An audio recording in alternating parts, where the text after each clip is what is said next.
Olá, bem-vindo a mais um programa do nosso canal Falar é Fácil. E assim como uma estrutura agora que é justamente o nosso trabalho entre líderes, trabalho que faço com Nancy Assad, trazendo aqui líderes, pessoas assim que têm uma relevância no mercado de trabalho e que possam contribuir com todos nós a partir da sua experiência de vida, a partir daquilo que tem para contribuir. E hoje tendo o prazer muito grande de receber aqui a Jennifer. Jennifer Almeida, seja muito bem-vinda em nosso programa, Jennifer. Obrigada, professor Nancy. Obrigada. Chama de Reinaldo, chama de professor. Se chama de senhor, eu vou te chamar de Vossa Excelência. Às vezes acontece isso. Bem-vinda, que bom estar aqui com você. E assim, Jennifer, ela é subcoordenadora da Comissão ESG Jornalista do IBRI, Instituto Brasileiro de Relações com Investidores, desde agora, de abril de 2007. Olha quanto tempo que você atua nesse segmento. Né? Depois você recebeu um pouco sobre o IBRI e tal. Também colunista de revista RH, relação com investidores, jornalista, redatora, enfim, esse mundo de jornalismo e de comunicação. Então, primeira coisa, assim, Nancy Assad, que bom estar com você nesse programa, porque é uma ideia assim, que nasceu em função disso. Nancy tem uma empresa de comunicação focada dentro da estrutura da organização. Eu tenho uma empresa de comunicação que é a Passadora de Comunicação há 40 anos. E aqui nós ajudamos as pessoas a desenvolverem a sua habilidade de comunicação para que possam mostrar ao mundo o seu potencial, sua capacidade. Em palestras, aulas, liderança, vendas. E dentro de uma estrutura organizacional, aí juntam-se as duas forças, né? A estrutura de todo o processo de comunicação dentro de um contexto específico. E assim temos ajudado muitas empresas a ter uma melhor consciência e novas novidades em função das tendências, como é o caso do que nós vamos ter hoje aqui com a Jennifer, para que você, empresário, empreendedor, você que é um profissional que atua no mercado de trabalho, tão competitivo, influenciado aí por tantas mudanças todas no cenário da tecnologia, para que a gente possa estar devidamente ajustado, para nos acompanhando as tendências, para que possamos fazer o nosso melhor e conseguimos, claro, também, como consequência, o nosso melhor. Assim, então, você que trouxe aqui a nossa convidada, então, por favor. Bom, quero primeiro agradecer a oportunidade de receber a Jennifer aqui conosco. A Jennifer é uma pessoa que eu admiro muito, eu já conheço há mais de 15 anos. Eu digo que ela é meu sonho de consumo, de trazer para a minha equipe. E então eu gostaria, Jennifer, primeiro de te agradecer, de dar as boas-vindas. Eu queria que você começasse contando um pouquinho da sua vida pessoal e profissional, a sua história. Obrigada pelo convite. Eu sou do interior de São Paulo, da cidade de Bragança Paulista, pertinho aqui de São Paulo. E eu vim para São Paulo para estudar, fiz faculdade de jornalismo aqui no Mackenzie. E fiquei aqui em São Paulo, porque acho que São Paulo é o centro de tudo, né? Então eu acabei ficando aqui em São Paulo e comecei a trabalhar em algumas assessorias e aí caí numa assessoria, assim, muito despretensiosamente, numa assessoria que era focada em mercado de capitais, finanças, e aí foi onde eu conheci a Nancy, que a Nancy trabalhava na FIPECAF. Nós trabalhávamos na assessoria da FIPECAF e foi aí que nós nos conhecemos, né, Nancy? Verdade. Então eu comecei a trabalhar com essa área de finanças, mercado de capitais, economia, e fui ficando. Eu comecei a trabalhar no IBRI nessa época também, foi em 2007, né, o Instituto Brasileiro de Relações com Investidores. Trabalhei na comunicação, né, na assessoria do IBRI, e eu sempre gostei de escrever. Então, o IBRI tinha uma área de produção de conteúdo e eu fui me especializando. Eu não sabia nada de RI quando eu entrei, inclusive quando me perguntaram se sabe o que é RI, eu falei, sei, é Relações Internacionais. E não era Relações com Investidores. E eu fui pegando gosto pela coisa. E escrever, eu gostava de escrever, então eu acho que acabou juntando essas duas coisas. E aí eu fui também aprendendo muito, fui cobrir muitos cursos na FIPECAF, né? Eu, assim como a Nancy, a gente acompanhou de perto o FRS chegando aqui no Brasil, né? Sim. E eu acho que eu aprendi muito ali com os professores da USP e os profissionais de RI também. E aí eu fui fazendo alguns cursos, me especializando. Recentemente eu terminei o meu MBA em ESG, que é uma área que eu gosto bastante e tenho me aprimorado, né? Estudado bastante, e agora eu também, além de estar na comunicação do IBRE, eu estou na subcoordenação da comissão ESG do IBRE. Deixa eu aproveitar, porque, claro, estamos aqui falando com pessoas que são do mercado, então tem empreendedores, empresários, tem lá consultores, pessoas de todos os tipos de profissão. Mas IBRE, até que ponto que as pessoas conhecem sobre o IBRE, que é o Instituto Brasileiro de Relação com Investidores? Eu gostaria que você explicasse um pouquinho mais para quem estamos assistindo, talvez nunca tenha tido um contato ainda com o IBRE, que é onde você trabalha, onde você mostra todo o seu talento e que te acolheu, né, como empresa. Sim. O que é IBRE? O que significa e o que faz o IBRE? E de que maneira as pessoas podem se interessar, talvez se associar, conhecer um pouco mais sobre essa, né, associação, sobre esse instituto? O IBRE é um instituto que tem mais de 26 anos no mercado brasileiro e ele foi fundado com o objetivo de formar e valorizar o profissional de relações com investidores, né? Então, nós temos associados das empresas que possuem capital aberto ou empresas que já têm esse departamento instituído, né? O profissional de relações com investidores é aquela pessoa que faz a ponte da empresa com o mercado e do mercado com a empresa, né? Então, é aquela pessoa que vai traduzir a história da empresa, né? Vai trazer dúvidas de dentro, de fora do mercado para dentro da empresa. E o IBRE tem essa missão de formar e valorizar o profissional de RI, né? Então, ao longo de toda a sua história, o IBRE sempre forneceu conteúdo, palestras, eventos para poder auxiliar esse profissional na sua jornada, né? A gente tem o objetivo ali de auxiliar o profissional que está no início da carreira, um profissional que está já ali há algum tempo na carreira e um profissional mais sênior, né? Então, nós temos frentes para atender todos esses profissionais. E a gente produz materiais, produz conteúdo, né? A gente tem algumas comissões que tratam de temas que são do interesse do profissional de RI, como é o caso da comissão ESG, né? Então, a gente está já há mais de 26 anos aqui trazendo... auxiliando o profissional na sua jornada profissional. Claro que o nosso interesse é sempre a pessoa que está nos assistindo, que é você que está aí nos vendo aqui, e conhecendo o que a Jennifer está trazendo para a gente. Tem alguma possibilidade de que as pessoas que não estejam diretamente envolvidas com as relações com investimentos terem algum proveito, se envolverem com a própria empresa, com o IBRE? Claro, aqueles que quiserem se associar ao Instituto podem entrar em contato, né? A gente tem o nosso website, que é www.ibre.com.br. Nós estamos nas redes sociais também, no LinkedIn, no Instagram, no Facebook. Podem entrar em contato com a gente se quiserem conhecer mais sobre a profissão, sobre a história do IBRE, todo o conteúdo que o IBRE produz e produziu. Fiquem à vontade. Olha aí, já estou interessado. O que eu vou ganhar sendo associado, para nos conhecer um pouco mais sobre o IBRE? Como associado, você vai ter um background ali de profissionais seniors, sabe? Nós temos um projeto de mentoring.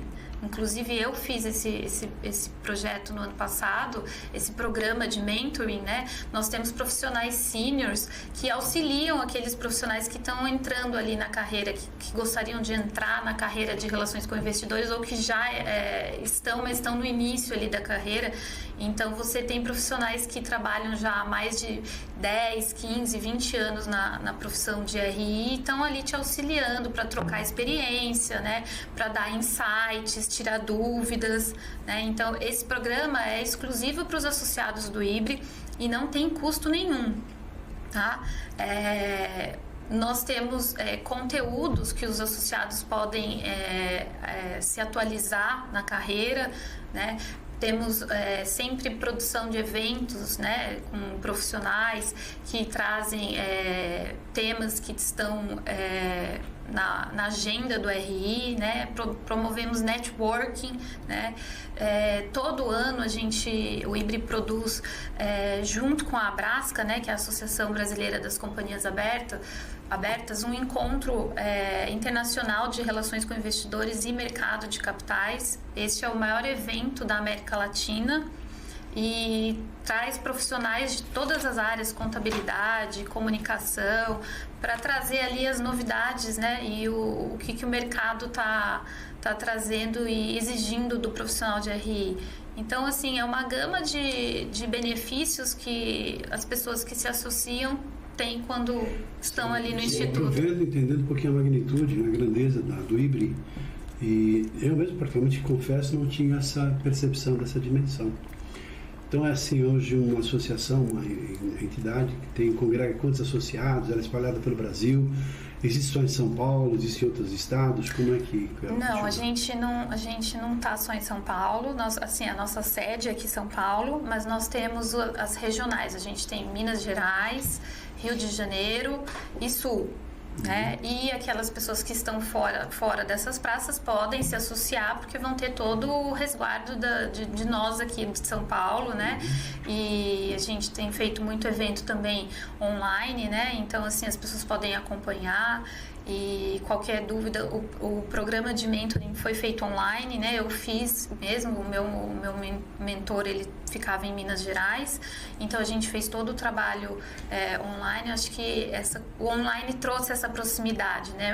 Aproximou as pessoas, então a gente consegue trazer quem não está nessas praças, a gente agrega também. Jennifer, eu queria saber um pouquinho mais de você.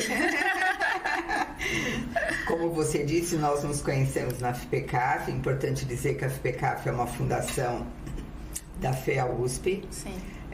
Na ocasião, eu fui responsável pela criação do departamento de marketing, relação com os alunos, relação com os professores, a comunicação, né? E nós nos relacionávamos muito, tivemos muitos desafios, como você disse, o lançamento no Brasil do IFRS, criar consciência da comunicação na relação com os investidores. Inclusive, eu e o Reinaldo somos autores do livro de Media Training, que nós usávamos no MBA de comunicação para a relação com investidores. E eu queria saber da sua carreira.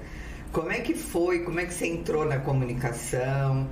Como é que foram os desafios de você trabalhar na comunicação? Você teve problemas por ser do sexo feminino na carreira? Me conta aí como é que foi isso, menina. Eu falei, cair na comunicação não, né? Acho que cair na comunicação financeira foi de paraquedas, né? Eu fui para cobrir... É até um pouco triste essa história, né? Eu fui cobrir uma das meninas que trabalhavam na assessoria que estava doente, e porque eu não tinha mesmo esse domínio, né, das finanças, né, mercado de capitais, economia. Então eu falei, bom, eu vou ficar aqui esse tempo e depois eu vou ver o que eu vou fazer, né? Isso foi logo no início da minha carreira.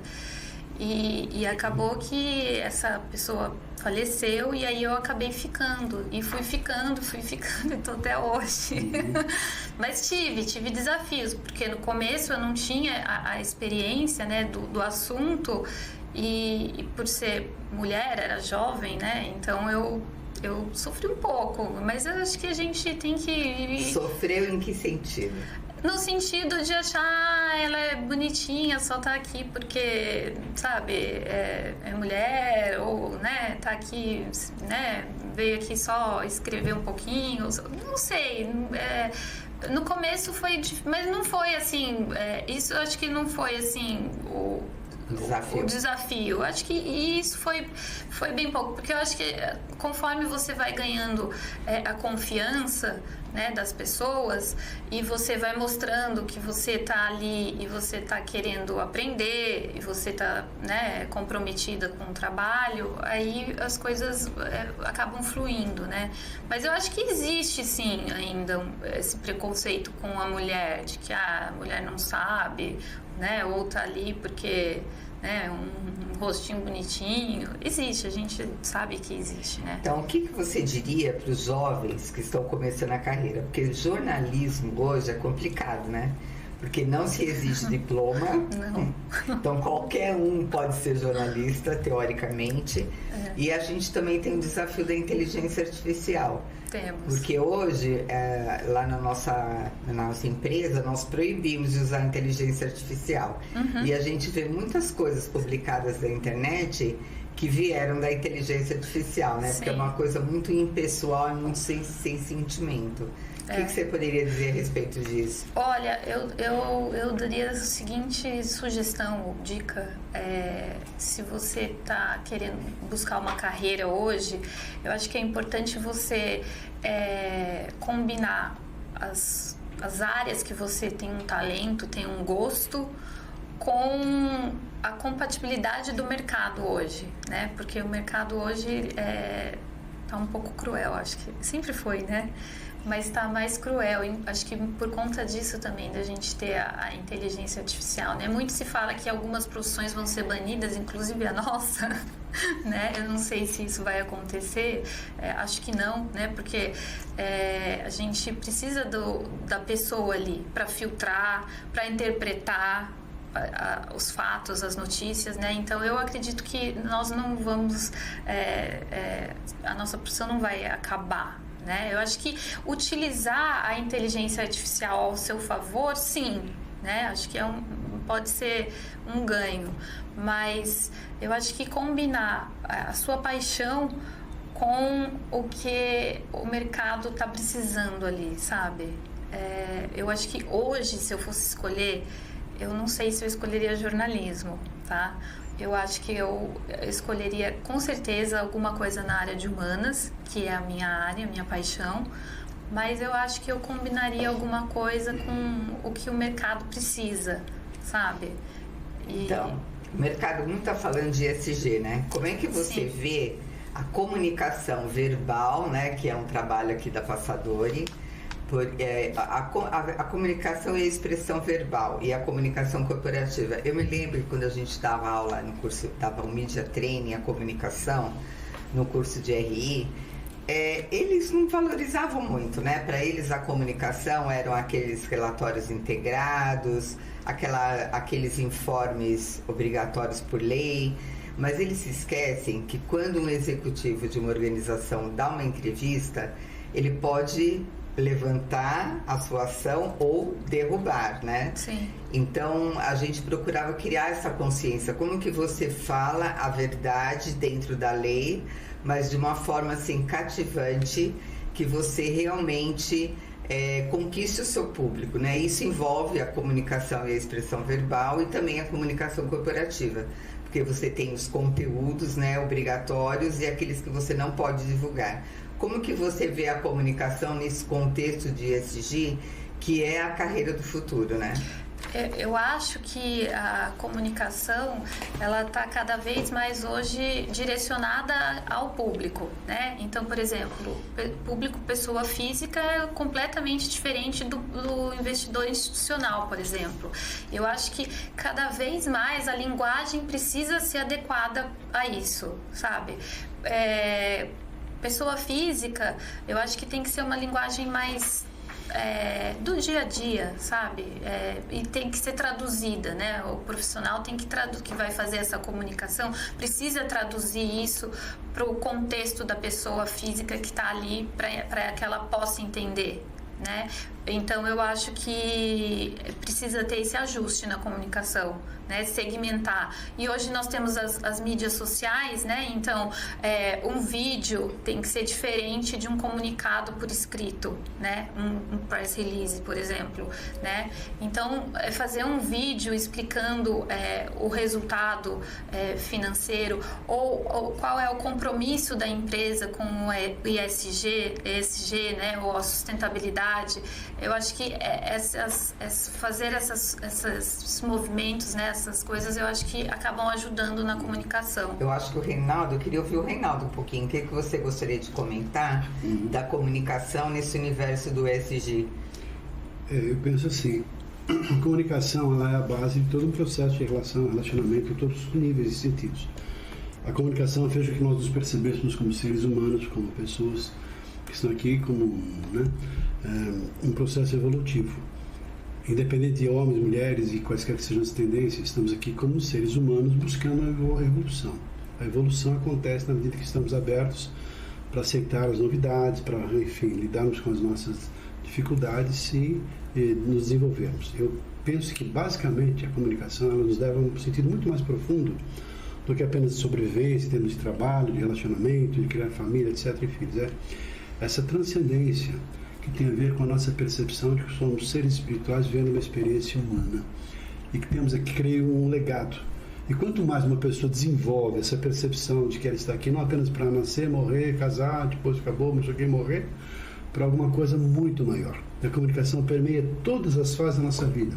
Tem aí os setênios, os próprios processos de evolução, os wokes, as comunidades, as tendências, as mudanças todas, nesse cenário tão maluco que a gente vive. Mas, fundamentalmente, entendo que a comunicação, ela permeia, ela cria condições favoráveis para que a gente possa evoluir. Evoluir significa, assim, eu ter uma consciência de que quanto mais eu evoluo no sentido de prestar um serviço, de ser útil às outras pessoas, mais eu me conecto com o processo da espiritualidade. Não fazer a coisa para eu ganhar o meu dinheiro, então, de forma egóica, de forma egoísta, e sem, assim, me preocupar com as outras pessoas, com o meio ambiente. Aí é que entra um outro aspecto que eu acho bastante fundamental, que eu queria explorar um pouquinho aqui com a nossa convidada, que ela é o fruto da nossa entrevista aqui hoje, que é o ESG. ESG, Jennifer, é modismo daquelas de marketing, porque agora sim, agora virou moda, então vamos por aí, porque agora a tendência é essa, e quanto mais estiver envolvido com ESG, mais a empresa vai ganhar credibilidade do mercado, mais eu vou estar bem no filme, na mídia digital, e mais eu vou receber assim, os benefícios disso, ou é alguma coisa mais profunda? Como é que você entende ESG? Primeiro, o que é ESG? E depois, claro que aqui a gente tem uma boa noção, mas de você que é um especialista, ESG chegou para ficar? É uma tendência ou é alguma coisa assim, muito mais profunda do que apenas o modismo desses que vão e passam? Não acho que ESG seja um modismo. Eu acho que o ESG é da sigla Environmental, Social and Governance. Traduzido para o português é ambiental, social e governança. Né? Nós, no IBRE, nós lançamos agora um guia chamado Guia IBRE, construindo a estratégia ESG. E eu tive a oportunidade de entrevistar pessoas especialistas nessa área, consultorias especializadas, empresas que já estão adotando essa estratégia e definitivamente a ESG não é uma moda. Inclusive no guia a gente traz uma entrevista com o professor Carlos Braga, ele é conselheiro de várias empresas e ele diz que quando ele vai numa palestra para mobilizar os conselheiros, ele diz que o ESG dele é o ESG da calculadora, ou seja, ele mostra para as empresas como é que elas vão gerir seus riscos, suas forças, né? Eu acho que o ESG é isso, é gestão de risco, né? É pensar no longo prazo e na perenidade do negócio. Para quem pensa que o ESG é modismo, está correndo sério risco do seu... Eu perguntei em função disso, né? Não em função de porque eu concordo com você, é exatamente isso. Mas é que algumas pessoas, bom, já que então está na moda, eu vou entrar nessa porque eu vou ganhar maior credibilidade do mercado. Então, para algumas pessoas, talvez algumas empresas, com uma visão mais limitada, isso pode ser um modismo. Porque eu entendo assim, a importância, não é de agora que a gente fala e se trabalha isso. Tem minha empresa aqui há 40 anos e sempre falamos sobre meio ambiente. Então, os movimentos todos em relação ao carbono, em relação ao ar, em relação aos ambientes de poluição do nosso sistema, do nosso meio como um todo, da natureza como um todo, calota de gelo que está derretendo, ou seja, tantas coisas estão acontecendo em função do meio ambiente. Vou pegar assim, separadamente, de que maneiras você trabalha, de que maneira o híbrido trabalha, no sentido de, por exemplo, primeiramente em relação ao meio ambiente, que tem um lado que é justamente o aspecto ambiental, que é o environment, que é essa parte relacionada ao ambiente do ESG. Qual a relação que tem o ESG em relação ao ambiente e o híbrido em relação a isso? Quais as preocupações, as tendências, orientações, movimentos que são feitos relacionados ao ambiente? Uma coisa importante, acho que vale ressaltar, é que, além disso que você falou que as empresas falam, é modismo, tem muitas que acham que não é para elas, né? Porque não é para mim, é só para as empresas grandes ou para aquelas que têm um departamento de ESG ou de sustentabilidade. E não é isso. Eu acho que a gente precisa desmistificar isso primeiro e falar que o ESG vai ser proporcional ao impacto da sua empresa. Ou seja, como a minha empresa impacta ou o meio ambiente ou as pessoas que estão ao meu entorno, né, que fazem parte do meu negócio, e aí você começa a ver que você consegue fazer as coisas diante daquele impacto que a sua empresa produz. Eu acho que esse é o primeiro passo para aquelas empresas que não sabem ou que pensam que é só para empresa grande. Não é. E diante disso, lá no IBRE a gente tem a comissão, né? A gente tem os membros e a gente faz reuniões mensais e lá a gente discute o que os membros que estão ali eles querem debater, quais são os principais temas que a gente pode trazer convidados para falar sobre investidor que está olhando para esse tema. Enfim, a gente vai apoiando nessas áreas. Se surge algo no ambiental, a gente vai procurar trazer especialistas para falarem sobre isso. Vamos produzir eventos também sobre isso, né? Um tema que está bastante em voga agora é o IFRS S1 e S2, né? As empresas vão ter que reportar as suas informações de sustentabilidade. E IFR, porque pode ser que haja pessoas que não conheçam. Seria interessante talvez traduzir. O IFRS é International, me ajuda, Nancy.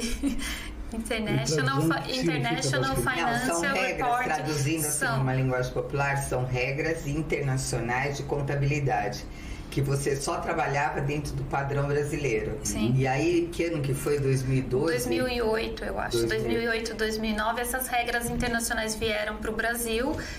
Mas que começou a ser obrigatório, acho que foi em 2010 por aí. Sim. E aí as empresas passaram a ser compelidas a fazer as suas declarações dentro dessa nova regulamentação internacional. E agora vai vir o S1 e o S2, que são adaptações para as informações de sustentabilidade, né? Então as empresas vão ter que reportar isso agora, né? Então... E algo interessante, só comentar um detalhe contábil, dentro do ESG, quando uma empresa, por exemplo, ela se dedica ao meio ambiente, ela tem fazendas, né, de madeira, de árvores que vão servir para madeira, ou outros tipos de elementos verdes que vão agregar valor na sociedade, isso consta no seu balanço, tá? Então, assim, isso vai ser um valor contábil e um valor que o investidor e tanto o gestor, ele pode tomar decisão sobre uma ou outra empresa. Então, eu queria, assim, complementar o que a Jennifer disse. O ESG não é um modismo. Eu diria que ela é uma regra para você estar bem no mercado. E você é obrigado a fazer isso, por quê? Porque você tem a concorrência. Então, por exemplo, você não compra o Omo porque ele deixa a roupa mais branca. Você compra o Omo porque ele tem ações sociais, você analisa, que são importantes para a sociedade. Então, entre você comprar um Omo, ou você comprar um Minerva, ou você comprar um outro tipo de sabão em pó, você sempre vai considerar não a sua publicidade, mas o que ela faz. Por quê? Porque a mentalidade humana, ela está mudando. A humanidade está em evolução, né? E essa evolução, ela exige que as empresas sejam sustentáveis, e isso começa dentro da organização. Sim. Porque eu acho engraçado, né? A gente fala, cuidado com o meio ambiente. E o meio ambiente corporativo, né? Que você tem discussões da casa da gente, da rua da gente. Isso, que você, às vezes o teu gestor é grosseiro, o teu líder não sabe conduzir os grupos, né? Eu acho que o meio ambiente, ele começa dentro da sua empresa, com a comunicação. Depois vai pro social, você tem mais a ver com o lado social, de contatos, relacionamentos. Isso, e que eu queria também complementar o que ela falou da inteligência artificial. Comunicação são relações, ou relações orais, ou relações físicas. Quando eu digo física, é de abraço, posicionamento, sorriso, ou relações de conteúdo mesmo. Você vai comunicar algo e tudo é relações, e o que não tem na inteligência artificial. Não. A inteligência artificial, ela pode indicar um conteúdo baseado numa pesquisa, o que ela facilita, porque ao invés de você olhar nos livros, você entra ali e você consegue, mas nunca a inteligência artificial vai substituir o ser humano. Sem dúvida. Por quê? Porque a comunicação... Se bem que tem gente que namora pela internet, né? Mas é relacionamento. Simpatia, caras, bocas. Porque relacionamento vai ser tudo pro resto da vida, né? Principalmente na nossa profissão de jornalista, de comunicação e tudo mais, né? Do lado social do ESG, que é essa parte de relacionamento e contato, quais movimentos que vocês têm, já que você atua diretamente com isso, em relação a criar mentalidades, a divulgar processos, a trazer pessoas que falem sobre esses assuntos?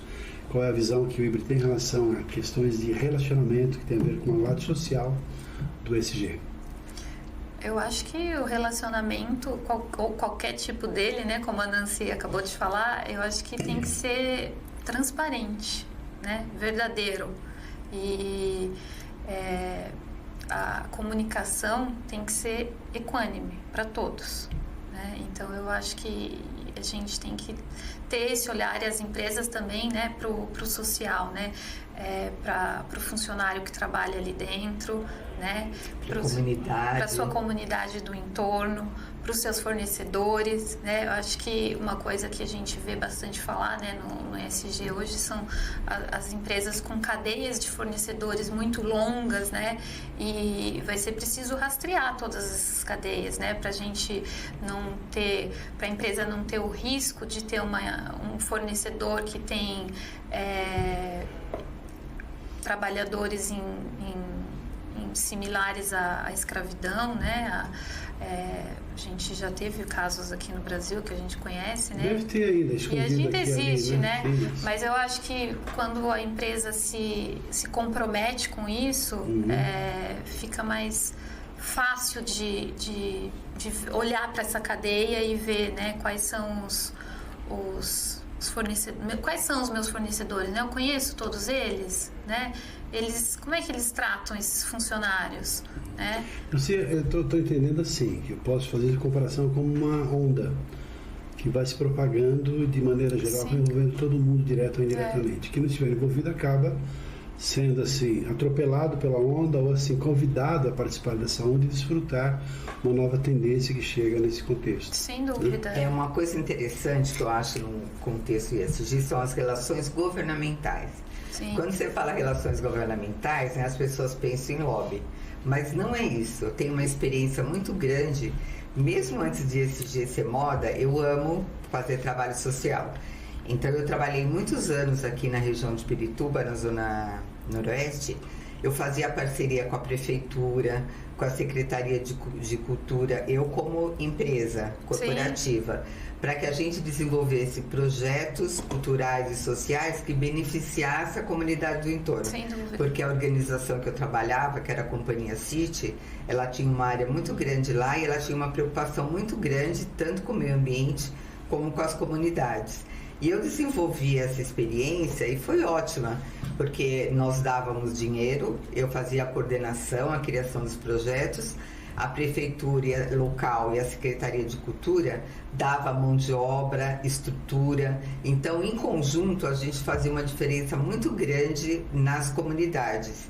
E eu acho que as relações governamentais, elas devem ser mais incentivadas, principalmente pelas grandes organizações, desenvolver essas parcerias, para que na localidade que ela esteja, no seu entorno, ela possa fazer essa diferença, né? Nós tivemos também um projeto em Curitiba, da Furukawa, que tinha uma favela no entorno, então eu também, junto com a Fundação Cultural Curitiba, a parceria, nós desenvolvemos projetos incríveis para essa comunidade, e esse projeto, inclusive, foi premiado no Japão como Educação do Futuro. Não só ele, né? Porque isso que eu fiz foi um pedacinho dentro de várias ações. Então, eu acho que essa preocupação com a comunidade, com o meio ambiente, não só o meio ambiente de proteção, que eu acho que é fundamental, mas também essas relações com a comunidade local e com a comunidade de modo geral, né? Então, acho que é uma grande oportunidade para as empresas desenvolverem isso, principalmente as equipes de RH, né? Nós devemos trazer algumas pessoas aqui da área de RH, alguns líderes, para a gente justamente discutir, porque o objetivo desse nosso podcast é servir de inspiração, né? Você está sendo uma inspiração para falar da sua carreira, dos seus exemplos, né? E também uma inspiração desse bate-papo que a gente está tendo aqui, para que as empresas possam se inspirar e talvez seguir, né? E vem aqui também. Claro, sem Estão dúvida. todos convidados a vir aqui trazer as suas experiências. A ideia é justamente assim, de que maneira nós evoluímos, na medida que nós compartilhamos nossos conhecimentos, estamos abertos para ouvir conhecimento das pessoas que estão também trazendo essas tendências todas que fazem parte do mundo no qual nós vivemos atualmente. Nós trouxemos, só para fazer um complemento, no guia do IBRE, nós trouxemos algumas empresas, alguns cases de empresas bem interessantes e cada empresa está em determinado estágio da estratégia ESG e traz uma história diferente. Acho que isso que é o interessante do jornalismo, né? A gente poder contar a história, e eu achei muito interessante poder contar essas histórias, né? Você estava falando de comunidade do entorno. Uma das empresas que a gente entrevistou é o Grupo Tauá, de hotéis, né? E o Tauá, ele emprega, acho que 90% ou 95% das pessoas que estão nas comunidades do entorno. E eles têm uma história muito bacana, que eles são o primeiro emprego de muitos jovens, né? Então eles treinam esses jovens, eles dão todo o suporte para esses jovens que estão ali na comunidade do entorno, para eles crescerem tanto profissionalmente quanto pessoalmente, sabe? Então essa história é muito interessante. Temos a história também da Ação Salvador Alimentos, que é uma empresa do agronegócio ali em Goiás, né? E eles fizeram uma recuperação da nascente do rio, que eles utilizavam a água daquele rio, né? E aí eles chegaram à conclusão, bom, se a gente não cuidar do rio, não vamos ter a água, né? Então eles fizeram um trabalho belíssimo assim para tratar da nascente ali, e hoje eles quase que já não pegam mais a água, porque eles tratam a água que eles devolvem para o rio tão ou mais limpa do que quando eles captavam, sabe? Então, assim, nós temos exemplos de empresas que estão fazendo coisas interessantes, sabe? O próprio Tauá também, eles fizeram a contagem das emissões de gases de efeito estufa, e eles estão já neutralizando todas essas emissões, as emissões primárias e secundárias, né? Então, são histórias que a gente muitas a gente nem sabe, né?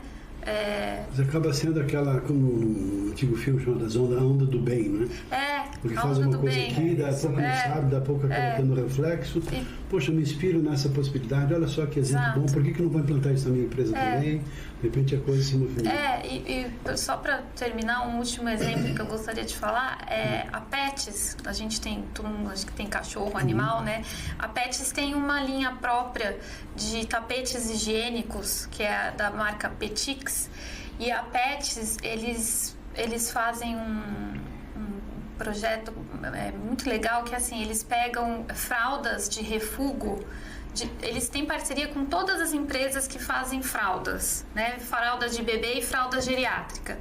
E aí, aquelas que não passam pelo controle de qualidade, eles pegam essas fraldas e eles fazem os tapetes higiênicos da linha deles, da Petix. E aí, são mais de 600 mil fraldas por mês que seriam incineradas, são utilizadas para fazer esses tapetes, né? Então, olha o compromisso deles com o meio ambiente, né? Porque relações empresariais. Relações empresariais, né? A inteligência artificial não faria isso. Não faria isso. Então, assim, e quando eu ouvi essa história, né, da especialista de sustentabilidade deles, eu falei, gente, eu nunca sabia disso. Eu acho que vocês precisam repercutir mais isso, né? Porque, inclusive, ela comentou que eles fizeram uma pesquisa com os consumidores e eles chegaram à conclusão que os consumidores querem terceirizar para as empresas essas preocupações com sustentabilidade e meio ambiente, né? Então, exemplo, eu vou comprar uma marca de shampoo que ela não esteja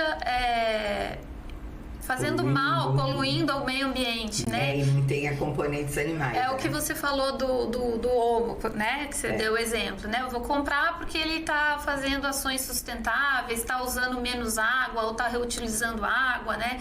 Então, essas histórias são interessantes e eu acho que a gente tem que perpetuá-las para as outras empresas também usarem como modelo, se inspirarem, né? Eu acho muito interessante. Excelente isso. Bom, então acho que nós chegamos... E tem mais um pontinho ainda que eu queria trazer, que é o aspecto de questões de valores da empresa, né, que tem a ver justamente com a governança. Porque governança tem a ver com o tipo da filosofia adotada pela organização em função de como é que ela vai agir no mercado, primeiramente internamente, depois também em relação aos concorrentes, em relação ao mercado como um todo. Tem a ver com os valores que uma empresa define, tem a ver com cultura, tem a ver com assim, vamos lá, as regras são essas a partir de agora.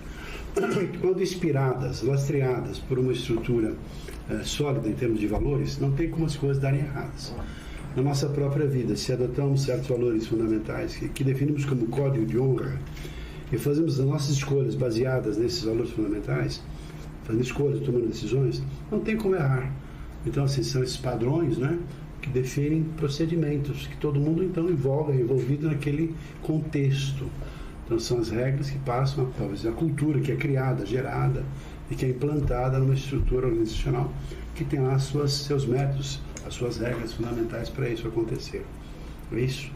É isso. Eu acho que é isso. Eu acho que tem que ter o comprometimento da empresa e tem que ser genuíno esse comprometimento, sabe? E tem que vir lá de cima, começar de cima e se expandindo por toda a empresa. E se não vier de lá de cima, alguém tem que mobilizar a alta gestão para ela também compreender a importância disso, né? Mas eu acho que tem a ver também com o comprometimento, os valores, né? A ética, acho que tem tudo a ver.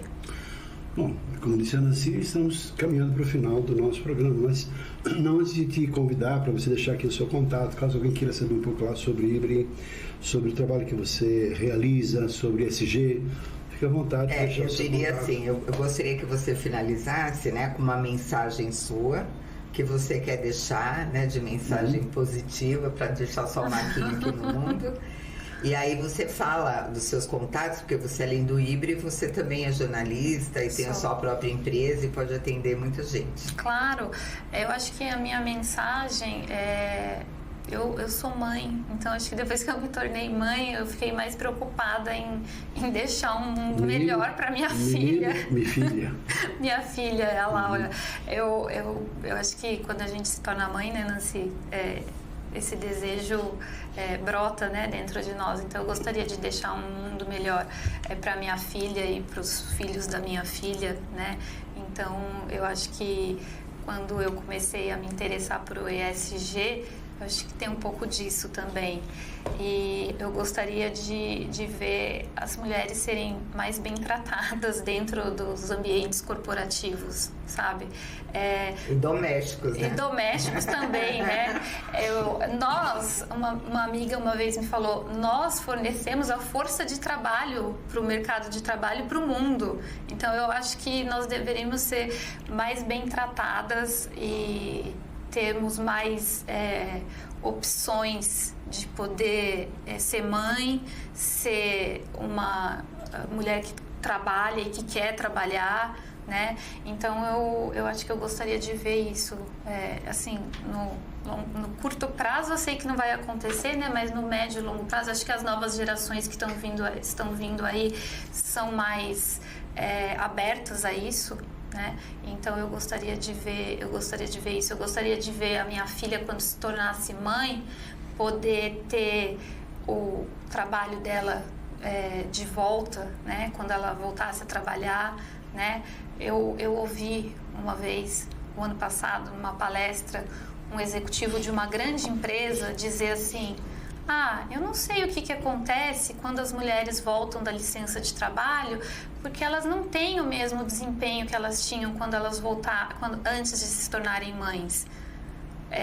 Uma crença isso. Existe toda uma mudança quando a mulher se torna mãe, hormonal, emocional, mental. Aquela mulher não vai voltar a ser como ela era antes. Eu acho que é uma crença negativa desses homens, porque na verdade a mulher pode voltar muito melhor. Sem dúvida. Porque ela tem uma força interior muito grande, porque não é só mais ela tem mais um ser ali mais que depende dela. Mais um ser que depende dela. E eu acho que isso precisa ser respeitado.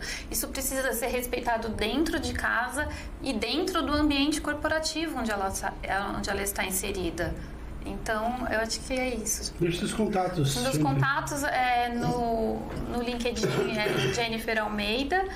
Meu e-mail é jennifer.almeida@gmail.com. E podem... O celular? Não quer deixar? Não, celular eu prefiro não deixar. Podem entrar em contato comigo por e-mail ou pelo LinkedIn. Pelo LinkedIn ela atende rapidinho, viu, pessoal?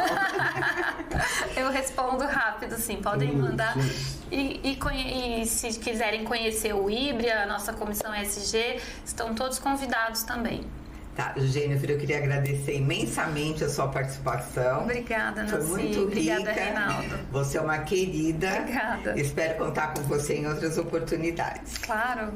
E agradeço, Ana Clara, nossa convidada especial, Jennifer Almeida, trazendo todo esse conhecimento, essa experiência dela e o que você trouxe também em relação a mulheres, né, que eu acho que é importante esse comentário. E claro, certamente a sua filha vai ser uma pessoa diferenciada em função da educação que você vai dar para ela, porque eu penso que a primeira influência que uma menina tem, uma mulher tem, é com a mãe, com a educação que ela recebe em casa. E quando ela recebe uma educação sólida, firme, pautada em valores e também defendendo seus próprios direitos, sabendo se posicionar, é claro que ela vai fazer a diferença no mundo.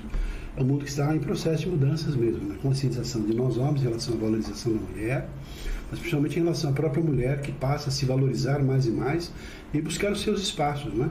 Porque nada vai acontecer por acaso, de repente, como você disse, de repente num passe de mágica. É uma questão de conscientização social e que algumas mudanças são rápidas e outras talvez demorem um pouquinho mais, mas sem dúvida alguma estamos nesse processo de evolução. E o próprio ESG é um processo de evolução. Evolução em todos os contextos, em todos os sentidos, inclusive da valorização da mulher, né? E eu sei que existe um movimento muito intenso em termos de minorias que querem impor as suas leis também. Então eu penso que também estamos no momento de aprender a lidar com tudo isso, né? As coisas que falávamos antes numa palestra hoje, por exemplo, não podemos falar. Então estamos também evoluindo nesse sentido. Então todos nós, eu creio que estamos no mesmo barco nesse processo de evolução. Te agradecer, Jennifer, pela sua participação no nosso programa, honrado com a sua presença, ainda mais a convite aqui da Nancy. Obrigada, Nancy. Obrigada, Reinaldo. E estamos juntos aqui nesse espaço para a gente poder tratar de todos os assuntos de maneira livre, aberta e, obviamente, assim, trazendo para você um outro padrão de consciência, informações que sejam úteis para você, para a sua carreira, para a sua vida, por que não? Muito obrigado. Obrigada. Para você, fica um abraço e até o nosso próximo programa. Até lá.